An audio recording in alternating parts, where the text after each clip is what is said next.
There's a hidden mechanism the US uses to exert financial dominance over the entire globe. It's not tanks or aircraft carriers. It's a ruthless cycle of economic warfare, which I called the shearing. Here's the 3-step playbook. Step 1. The flood. The US Federal Reserve drops interest rates to the floor. Money becomes almost free. This floods the world with cheap US dollars. Emerging markets, foreign companies, everyone borrows trillions to build their future. Factories, bridges, entire cities. The world gets addicted to cheap American credit. Step 2. The squeeze. Once global debt is at a maximum, the trap springs.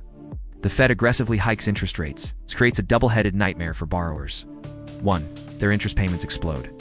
2. The US dollar itself skyrockets in value against their local currency.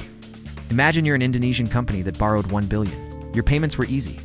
But now, not only are your interest charges 5x higher, but the dollar is 20% stronger. You need to generate 20% more rupiah just to buy the same number of dollars as before on top of the higher interest. It's a debt-death spiral. Step 3. The shearing.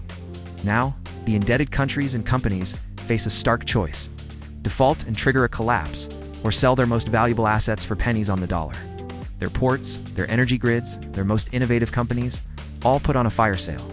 And who's waiting with cash in hand to buy them? US-based private equity and multinational corporations? This isn't theory. This is the history of the last 50 years. The Volcker shock in the 80s crushed Latin America, the Asian financial crisis in 97. Argentina, Turkey, the list goes on. Extend cheap credit, engineer a debt crisis, then acquire prime assets at a historic discount. This cycle was supposed to happen again in 2024. The Fed hiked rates faster than ever before, but this time, the trap didn't fully spring. The world is starting to build a defense.